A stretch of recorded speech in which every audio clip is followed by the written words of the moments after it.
Paz seja convosco. Amém. Temos um tema mais leve agora, não, brincadeira, não coisa. Glória a Deus. Semana passada também iniciamos o estudo Sermão do Monte. Aí a titia perguntou, é Mateus o quê? Eu sei, a gente ainda está em introdução, mas é Mateus capítulo 5, 6 e 7. Nós nem entramos ainda, você pode ter bastante tranquilidade, entendeu? Vai passar alguns meses aí e a gente vai estar estudando o Sermão do Monte, vai bem longe. O estudo da fé, a ideia que eu tenho é que a gente possa estar estudando princípios básicos da fé. Vai ajudar bastante quem não fez discipulado ou quem já fez. Entendeu? Então a gente deve ver o que é trindade, o que é fé, uma série de princípios que são livrinhos pequenininhos de um livro de um autor chamado R.C. Sproul, Crente de Verdade, e ele traz os livretinhos em relação a assuntos específicos. Então a minha ideia é caminhar no ano de 2016, não sei até quando, trabalhando com, de um lado, Sermão do Monte, e depois esses livrinhos em paralelo. Vai ser bem interessante para algumas coisas que você tem de dificuldade e dúvida, eu inclusive, para que nós possamos crescer no entendimento do Senhor. Então, na semana passada, nós começamos a falar sobre o estudo do Sermão do Monte, e nós começamos falando sobre a dificuldade das pessoas que leem os textos bíblicos sem oração, sem buscar o entendimento da palavra, tirando textos fora do contexto, e criando fábulas, como nós falamos do estudo da fé, fábulas enganosas, que parecem que são conceitos bíblicos, mas não são conceitos bíblicos. As pessoas que fazem isso são chamadas de hereges, e aí essas pessoas, nós falamos que a grande maioria deles cria isso, ou fala dessas coisas, não por maldade, mas eles fazem por ignorância. As pessoas, elas creem, porque creem e acabam desenvolvendo raciocínio. Na semana passada falamos também sobre, por exemplo, o filme que tem no Netflix, tem um lugar que chama Deus Não Está Morto. E nós demos o exemplo que isso aí é um conceito teológico em que as pessoas, elas simplesmente acreditavam que se Jesus Cristo ele é Deus e ele morreu, Deus está morto. Então é uma corrente teológica, entendeu? Que entende que Deus realmente existia, mas ele morreu. Por mais ignorância que seja, ela consegue provar dentro dos seus estudos, através de versículos fora do contexto, que aquilo é verdade. Inclusive está para sair Deus Não Está Morto 2. Eu nem sei como ele consegue fazer o segundo filme. Daqui a pouco vira saga, que nem é verdade, que nem Guerra das Estrelas. Deus Não Está Morto 15. Eu não sei o que eles querem fazer, mas gostaram do tema, então seguindo em frente. Aproveito para indicar para você um filme que está no cinema que chama Quarto de Guerra. É um filme cristão, muito legal, entendeu? E vale a pena você assistir. Falamos das pessoas, exemplo dessas pessoas que são como que hereges, pessoas que são judaizantes. Aconteceu bastante isso na época de Jesus, falamos na semana passada, em que as pessoas, elas se convertiam ao cristianismo, mas queriam continuar carregando uma série de bagagem religiosa para que a pessoa pudesse ser considerada salva. Então, se a pessoa ela aceitou Cristo, mas ela tinha que continuar com a circuncisão, ela aceitou Cristo, ela tinha que continuar com uma série de ritos. E aí até um encontro dos discípulos fala assim, não, para com isso. É só você não comer carne sufocada, estrangulada, comer coisa com sangue, mas o negócio deve ser da prostituição. E aí, algumas normas que os apóstolos falam assim, olha, isso aí que vocês estão falando, que está na antiga lei, que deve ser seguido, é isso. Mas fora isso, não se preocupa. Entendeu? A pessoa quer seguir, segue. É o entendimento, você não tem problema. Lá na igreja de um pastor, lá da igreja presbiteriana de Cidade Ocidental, ele comentava que tinha uma moça, uma senhora, que ela era da congregação que usava véu. E ela, por mudança de localidade, ela não tinha igreja onde congregar, e ela foi na igreja do pastor e gostou do culto, e falou assim, pastor, eu gostaria de congregar com o senhor, mas eu sou da congregação, eu estou tão acostumada a usar o véu, eu queria saber se o senhor se importa que eu use o véu. Ele falou, de maneira nenhuma. Você pode usar o véu à vontade. Não tem problema se você usar cabelão comprido, se você não usar calça. Não tem problema, gente. O problema é quando você começa a querer impor isso a outras pessoas. Aí vira uma religião. Você vai responder às suas ações perante Deus. E aquele pastor entendeu claramente, pastor Silvio, ele entendeu claramente que o que era importante é que aquela pessoa estivesse ouvindo a palavra. Tá?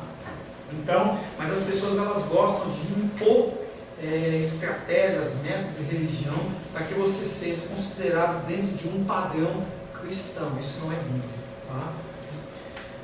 Também é possível exagerarmos em dar atenção demasiadamente à lei ou então demasiadamente à graça. Tem pessoas que acham que a lei ela não vale mais. Então o Antigo Testamento é simplesmente uma historinha que está na Bíblia, mas você não tem que ligar para ela. Você só tem que olhar para a graça. Afinal de contas, Deus ele te libertou. Jesus Cristo ele veio para te libertar e você não precisa mais de um monte de lei. Você é dirigido pelo Espírito Santo, você não precisa de nenhuma regra e nenhum mandamento. Um outro grupo acha que não tem nada disso de graça. Você tem que seguir estatutos, você tem que seguir mandamentos. E se você cumprir uma série de passos do seu checklist, está tudo certo. Eu venho na igreja, eu tenho, na faculdade tem isso, né? A gente pode ter falta 25%. Olha, se dentro do ano, do mês, você tem 4 cultos de dominical, mais 4 cultos à noite e mais 4 cultos de quarta-feira. Se eu faltar 25%, não está certo. Tá, então isso aí eu estou aprovado. Aí se eu entregar o meu dízimo, bom, beleza, eu estou aprovado. Se eu tenho algum ministério, eu estou aprovado. Gente, cristianismo não é isso. Cristianismo não é isso. Você pode não vir na igreja e ser muito mais cristão que uma pessoa que está na igreja. Pastor, se eu estava abrindo mão então de dizer que a pessoa tem que vir para a igreja ou não? Não falei isso. Falando que há situações e há exceções, mas nós temos que trabalhar pela regra. A regra é clara, você tem que ter comunhão com o Senhor. Por isso que eu bato nessa tecla. E quem sabe, quem recebe as ligações sabe que eu fico ligando, fico insistindo, fico falando, porque é importante você congregar. Seja aqui, seja em qualquer outro lugar. Eu acho que meu coraçãozinho prefere que você fique aqui. Mas se você quiser ir para outro lugar, não tem problema nenhum. As pessoas que pegam esses extremos, elas cometem erros. Romanos capítulo 5 foi o último texto que nós lemos na semana passada. Romanos capítulo 5, versos 19 a 21. Um exemplo de como a pessoa pode ser ignorante perante a palavra. Romanos capítulo 5, versos 19 a 21. Porque como pela desobediência de um só homem muitos se tornaram pecadores, assim também, por meio da obediência de um só, muitos se tornaram justos. Continua. Sobreveio a lei para que avultasse a ofensa, mas onde abundou o pecado, superabundou a graça, a fim de que, como o pecado reinou pela morte, assim também reinasse a graça pela justiça para a vida eterna, mediante Jesus Cristo, nosso Senhor. Versículo lindo. O apóstolo Paulo está escrevendo esse texto. Quem escreve Romanos é Paulo. E ele escreve para quem? Os cristãos em Roma. Ele não está escrevendo para os romanos, para as pessoas que não se converteram. Ele está escrevendo para as pessoas que são os cristãos em Roma. A grande massa das cartas paulinas, elas não são escritas para não cristãos. Não são cartas evangelísticas. Elas são cartas que estão ensinando-nos como agir. Então, às vezes, você lê um texto desse para uma pessoa que não conhece Cristo e ela não vai entender absolutamente nada. Às vezes, muitos cristãos entendem ou não querem entender. O apóstolo Paulo está entre todos esses homens cuja pregação, com sua poderosa ênfase sobre a graça divina, tenha sido mal entendido. Se tem alguém que escreveu no Antigo e no Novo Testamento e foi mal entendido e mal interpretado, chama-se Paulo. Talvez porque ele tenha escrito mais, mas ele era muito mal interpretado. Alguns indivíduos em Roma e outros em outras localidades estavam extraindo das palavras dele e as torcendo segundo o seu próprio entendimento. E aí, ainda nesse texto, eles leem e falam: mas onde abundou o pecado, superabundou a graça. E aqueles homens falam assim: olha o raciocínio, pecador. pecaminoso, miserável. Ah, é? O apóstolo Paulo está falando que hoje superabundou o pecado, superabundou a graça, então eu vou pecar bastantão. Tem que doido. As pessoas elas entenderam que era uma coisa boa eu ser uma pessoa totalmente promíscua, totalmente devassa, totalmente pecaminosa, porque Deus ia vir com uma graça muito maior. É aqueles testemunhos que a gente vê do ex-satanista, ex-padre, ex-espírita, ex não sei o que, ex-macumbeiro. Você vê isso na televisão. A pessoa, ela acha que porque ela foi ex alguma coisa, ela tem que falar para as pessoas, porque é esse raciocínio. Então, dentro do meu entendimento, tudo isso que eu falei é um pecado mortal. Então Deus ele age de uma maneira maravilhosa na minha vida, e em muitos casos age. E quando as pessoas ouvem isso, o sentimento é: eu posso ir também nesse caminho, porque Deus ele vai uma hora me resgatar. Aquele pensamento, Deus ele só está esperando você passar naquela curva, e ele pode ser que sim, pode ser que não. O livro de Romanos fala que muitas vezes você quer seguir um pecado, independente do ensinamento, e Deus não só permite, como também Ele cria todo um ambiente para que você cometa aquele pecado. Você quer seguir aquilo que está no seu coração? Eu te ofereço. Você está com fominha e quer um prato de lentilhas? Toma um prato de lentilhas. Você quer viver apenas por causa do dinheiro? Então eu vou criar uma igreja, vou permitir uma igreja que as pessoas ensinam, e as pessoas elas vão sendo atraídas por aquilo que o coração delas deseja. Jesus Cristo veio como luz, e as trevas não gostavam da luz. Os homens não gostavam da luz, pelo contrário, a odiavam, porque manifesta o desejo do seu coração. Se você quer seguir algo errado, a palavra de Deus é clara. A gente faz isso com os nossos filhos. Os filhos ouvem, a gente fala. Eu lembro da minha irmã, minha mãe e o pai falavam assim: olha, não pode pôr o dedo na tomada que você toma choque. O que a criança vai fazer? Pôr o dedo na tomada. Parece que a palavra de Deus, ela tanto leva as pessoas à consciência do pecado, como também parece que atiça as pessoas a cometerem coisas erradas. Se a pessoa não sabe que é errado, às vezes ela nem faz, mas por saber que é errado, parece que ela é atraída. E a gente estava não sei aonde, onde tinha um lugar de mosca? Não sei, a gente estava falando de uma casa de mosca, e eu lembrava lá na casa da minha avó, em que tinha uns pirizinhos, que tinha um negocinho assim, e tinha um docinho lá, não sei o que era, um negócio lá, um produto químico, e aquilo atraía as mosquinhas, elas vinham. O apóstolo Paulo está falando que você tem que pecar bastante para Deus ser mais gracioso com você? Não. Mas aquelas pessoas acreditavam nisso. É um exemplo. Será que o mesmo não ocorre em relação ao Evangelho do nosso Senhor Jesus Cristo? Em que as pessoas elas pegam textos, frases que Deus falou através de Cristo e interpretam de uma maneira diferente? Esse estudo que nós estamos começando, ele tem a finalidade de examinar o Sermão do Monte, que está em Mateus capítulo 5, 6 e 7. Mas o que significa para nós o Sermão do Monte? São coisas que a gente precisa saber antes de começar a estudar. O que significa para nós o Sermão do Monte? Onde o Sermão do Monte participa da nossa vida diária? E o que o estudo dele vai alterar no seu pensamento e no meu pensamento? A quem é esse Sermão do Monte? Será que era só para aquele povo? Será que era para um povo da igreja primitiva?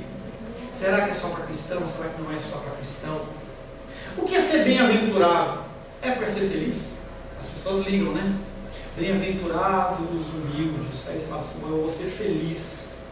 Um grupo de cristãos acha que esse status de humilhação, em que você não tem posse nenhuma, e a pessoa anda descalça na rua e não tem nenhum bem, é o que o Sermão do Monte está falando. E ali ela é feliz, porque ela passa necessidades e ela passa lutas e dificuldades. Quando nós nos deparamos com afirmações como: bem-aventurados humildes de espírito, Bem-aventurados que choram. Você gosta de chorar? Quem gosta de chorar aqui? Levanta a mão. De dor, de tristeza, de mal. Quem gosta? Mas a palavra de Deus está dizendo: bem-aventurados que choram. Que é isso? Que é isso?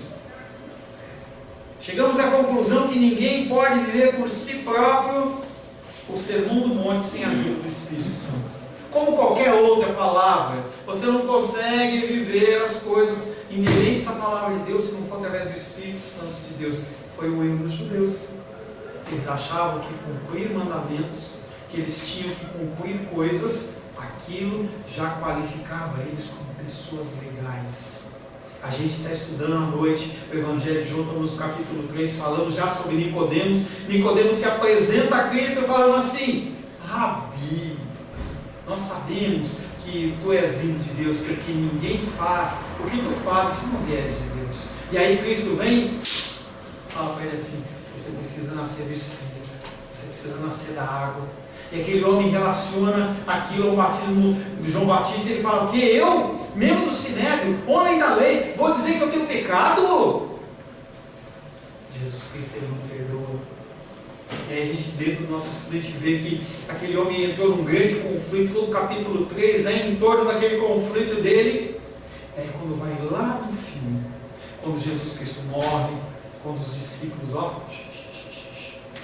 ele é um dos homens que vai pegar o corpo de Cristo, vai colocar naquela cova lá, vai prover todos os insumos necessários financeiros para que aquilo acontecesse. Membro do Sinédrio, junto com José de Arimateia, perigo de ele perder o status dele, perigo de perder o comércio, os bens dele, mas ele entendeu que ele precisava de um novo nascimento. Glória a Deus por isso. O novo mandamento de Cristo é que nós nos amássemos uns aos outros da maneira que Ele mesmo nos amou. Entenda que Ele não pediu que nós nos amassemos uns aos outros, mas que nós nos amássemos. Como faz diferença um acento, agudo na posição certa. E os cristãos, eles adoram se amassar, não é mesmo? Eu olho para você, eu olho para o que você faz, o que você não faz, eu aponto meu dedinho e ele fala assim: olha, eu gosto de te amassar, eu gosto de te humilhar, porque aí eu me sinto bem, eu me sinto como se eu fosse mais santo. E não é. Nós temos que amar uns aos outros como Ele mesmo nos amou. O Sermão do Monte nada mais é do que uma grande elaboração deste mandamento. Como uma Constituição que tem uma lei importante, ele vai se explicar esta lei. Como que você pode amar ao teu próximo como a ti mesmo. É disso que trata o Sermão do Monte. E aí você volta naquele texto lá, começa, não elucida, não fica mais fácil, mas bem-aventurados que choram. Aí você já começa a entender que talvez você tenha que chorar, mas permitir que a pessoa possa ser abençoada ou alcançada pelo Senhor no seu sofrimento. Foi o que Cristo fez. Ele abriu mão da sua vida por mim e por você. Nós, sem nenhum mérito, nada a oferecer, mas mesmo assim Ele chorou. Cristo chorou. Ele suou sangue. Ele padeceu. Se pertencemos a Cristo, e se o nosso Senhor dirigiu essas instruções a nós, porque o Sermão do Monte é para mim e para você nos dias de hoje, nós devemos nos amar mutuamente, tal como Ele nos amou. Então, nesse sermão, nos é demonstrado como se pode realizar este amor. Sermão do Monte é amor de Deus colocado em prática. Não é fácil, vai doer, e você tem a opção de não vir ouvir. Sermão do Monte destina-se ao povo cristão inteiro, não cristãos nominais, não cristãos pseudo-cristãos, mas cristãos que querem realmente serem encontrados como servos e servas do Senhor. Trata-se de uma representação perfeita da vida no reino de Deus. Em outras palavras, no Sermão do Monte, palavra dura para você agora, tá? Em outras palavras, o Sermão do Monte não nos é recomendado. Vivei deste modo e vos tornarei cristãos. As pessoas acham que, bom, eu vou viver o Sermão do Monte, ou viver os preceitos bíblicos, e aí eu vou ser cristão. Porque você é cristão, você tem que viver o Sermão do Monte. Pastor, quer dizer que não é fácil? Não é fácil. O senhor vive? Não vivo. Estou aprendendo junto com vocês. Não é fácil viver os ensinamentos do Sermão do Monte. Não é fácil sermos iguais a Cristo. Visto que vós sois cristãos, vós tem que viver deste modo. É deste modo que os cristãos deveriam viver, e é assim que o próprio Deus espera que você viva. Pastor, mas eu nem sei como é que é. Você vai saber. Eu vou saber. Por que deveríamos estudá-lo? Por que deveríamos tentar viver de conformidade com o mesmo? O sermão de Jesus Cristo, o Senhor Jesus Cristo, morreu a fim de capacitar-nos a viver o Sermão do Monte. Mas com qual finalidade? Primeira coisa que você tem que entender, você só consegue viver o Sermão do Monte a partir da morte e ressurreição de Cristo. A partir do sangue do Cordeiro derramado na cruz do Calvário. A partir do discernimento do Espírito Santo na tua vida. A partir da fé que o Senhor coloca no seu coração. E que você se depara em situações e você fala assim: digo não ao meu eu para dizer sim a Deus. Vai doer? Vai doer. Vai sofrer? Vou sofrer. Vou perder? Vou perder. Aquele que quer ganhar sua vida? Perder. Você quer ganhar sua vida? Ou você quer perder? Olha, os conceitos do Senhor, a matemática de Deus não é uma matemática nossa, racional, 1 mais 1 igual a 2. A raciocínio de Deus, ele é diferente. Ele é diferente. Qual a finalidade de Cristo morrer e nos capacitar a viver o Sermão do Monte? Tito capítulo 2 é o primeiro. Tito capítulo 2, versos de 1 a 14. De 11 a 14, perdão. Tito capítulo 2, versos de 11 a 14. Alguém leia, por gentileza? Pode ser a versão herege também. Tito.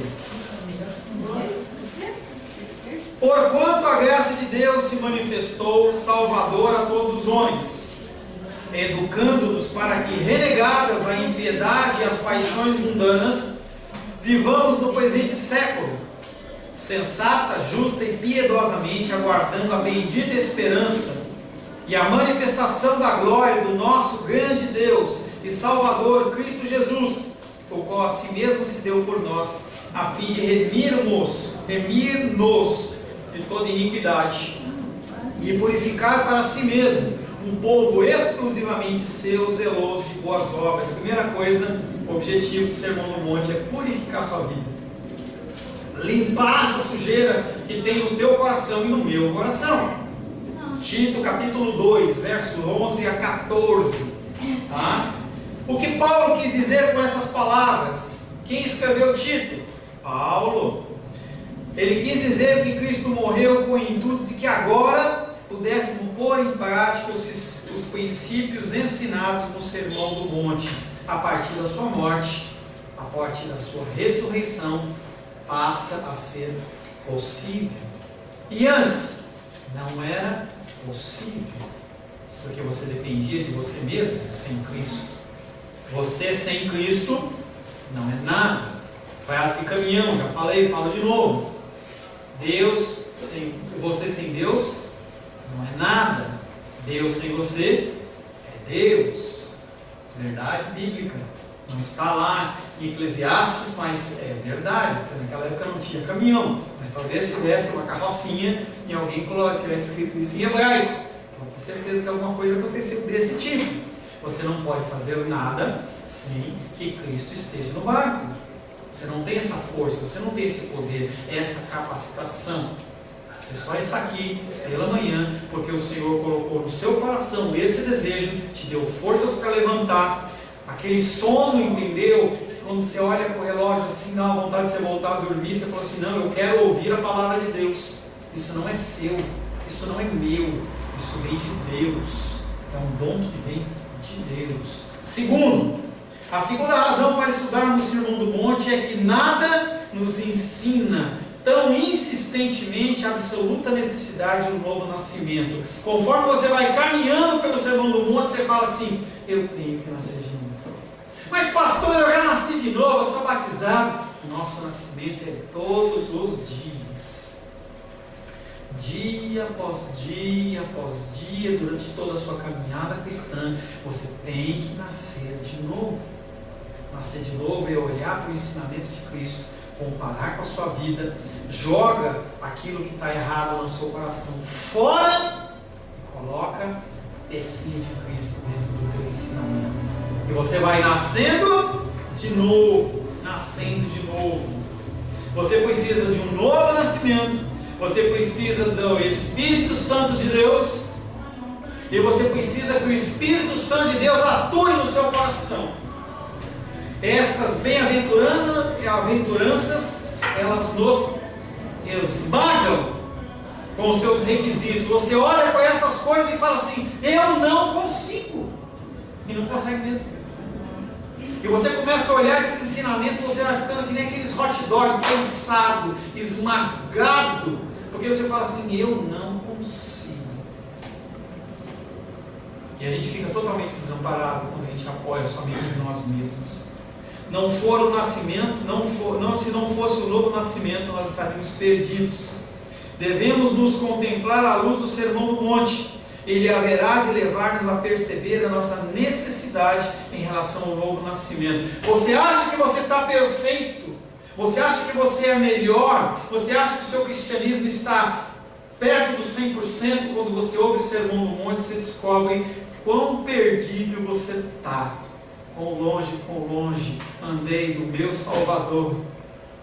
Conforme você vai ouvindo o Sermão do Monte, você percebe como você está longe desse cristianismo. As pessoas até olham para você e falam assim: você pode orar? Você pode me dar uma palavra? E você fala assim: posso. Mas na verdade, quando você é confrontado com o Sermão do Monte, você fala assim: como eu preciso de Deus, como eu preciso do Senhor. Cada vez mais eu tenho entrado na presença de Deus com esse sentimento. Quando eu estou perante vocês, eu falo assim: Deus me dá graça, me dá misericórdia.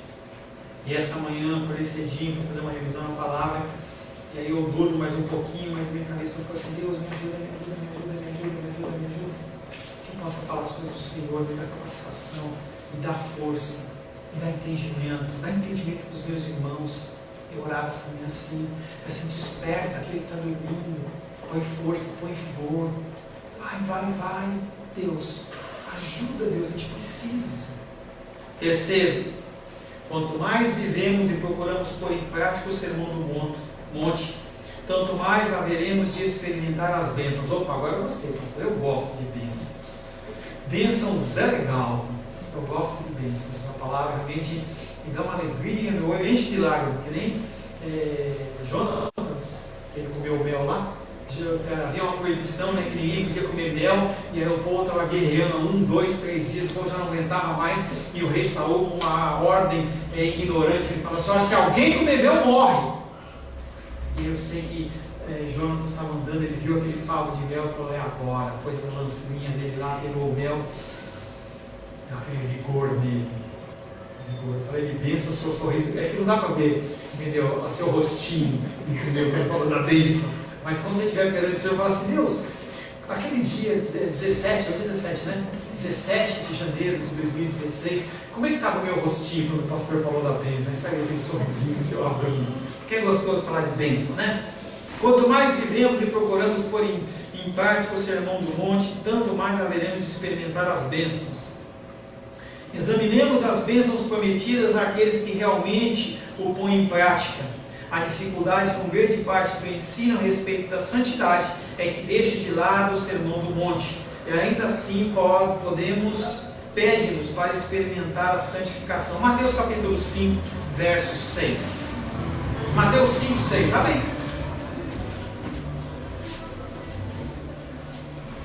Leia com alegria. Bem-aventurados os que têm fome e sede de justiça, porque serão fartos. Como eu gosto de ser saciado, não é mesmo? Matar minha vontade. Comi meus crepes ontem, comi até não aguentar mais. Escolhi o crepe e comia com presunto, e depois eu comia com queijo, eu comia com negócio, e depois eu falei assim, vou lá comer som de abacaxi, ainda falaram mal do meu crepe de abacaxi, com coco, goiabada e leite condensado, e eu falo assim, você tá louco de comer isso? Delícia. Eu adoro ser farto, mas é importante você entender que não começa por esse versículo, tem coisa antes, tá? Tem coisa antes. E aí você vai ter que aprender o que é aqueles que têm fome, o que é ter sede de justiça. E não é a justiça que você precisa da justiça. Não é o seu precatório que está preso, não é o seu negócio, não é isso que ele está falando. Nós vamos ter que entender o que é essa justiça. E quarto, ele viver o Sermão do Monte, como toda a palavra, é a melhor forma de evangelismo. Mais do que a gente formar uma campanha evangelística e a gente sair com folhetos, e a gente distribuir copo d'água, e a gente ir lá para a Feira do Guará, e a gente fazer uma série de esforços, mais do que isso. Se você viver o Sermão do Monte, e as pessoas elas verem Cristo em você, as pessoas veem a igreja. Elas vão olhar para você e falar assim, o que aconteceu? Como é que você está nessa situação e está sorrindo? Parece repetição, né? A gente ouve isso bastante, mas deixa comigo, então eu vou falar de novo. O que é que você está com essa dificuldade e você continua assim? Você não cansa? Você confia, você vai continuar caminhando assim em direção a isso mesmo? Que cancela a outra igreja, né? Você casar, mesmo que você resolva tudo. Você vai continuar caminhando? Não é loucura, não? Qual o segredo disso? E aí tem exemplos tristes, por exemplo, o exemplo de Gandhi. Já falei isso. Gandhi, ele era um grande líder do hinduísmo e ele foi evangelizado. Ele olhou para as pessoas que estavam evangelizando e falou assim, eu até poderia ser cristão. O ensinamento é muito bonito, mas eu não vejo pessoas que vivem, vocês podem... Eu vou ficar no meu hinduísmo mesmo. Tem um testemunho também de um ex-ministro da Justiça da Índia, em que ele foi para o cristianismo. E ele viu também esses ensinamentos muito bonitos, mas ele viu que as pessoas elas não se ajudavam. O cristianismo não era algo vivo. As pessoas elas passavam lutas, dificuldades, ninguém se ajudava. E ele estava no budismo procurando, e ele falava assim, eu quero ver se o budismo é uma religião viva, porque no cristianismo eu não vi isso não. Deus espera, não que você movimente ou que pregue com multidões conforme o ditado popular. Ele espera que você viva o cristianismo na simplicidade. Falava essa semana com algumas pessoas. Vamos viver na simplicidade. Foi muito legal a gente estudar o Sermão do Monte, exatamente o Sermão do Monte não, os mandatos da criação, porque a gente viu que é possível ser cristão com coisas pequenas, com o controle da água, manter uma limpeza, cuidar dos bichinhos, cuidar da natureza. São coisas simples e que estão na sua mão. Talvez coisas que são grandes demais não estão na sua mão e você não tem acesso a isso. O Sermão do Monte é a aplicação prática da palavra na vida cristã. Se vivêssemos o verdadeiro cristianismo, os homens saberiam que o evangelho cristão ele é dinâmico. Em tempos de dengue, a dengue espiritual ela mata. O cristianismo morno.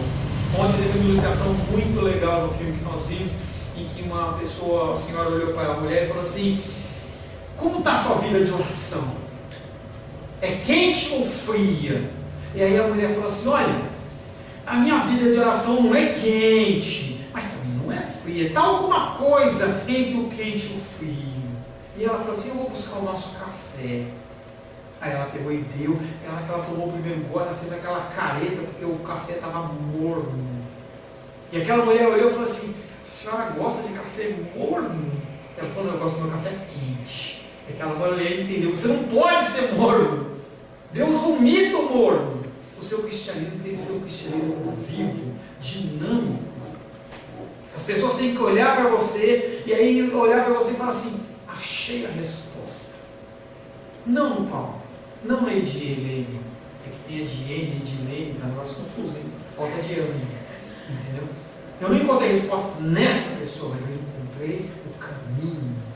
caminho que vai lhe trazer a salvação. Se você lesse a história da igreja, verificaria que sempre foi nos períodos em que os crentes tornaram a sério o Sermão do Monte, se deixando amoldar, que surgiu o verdadeiro avivamento. O avivamento não é pula-pula, pode ter também. Não é dança, pode ter também. O mais importante no avivamento são as pessoas, elas se conformando à palavra.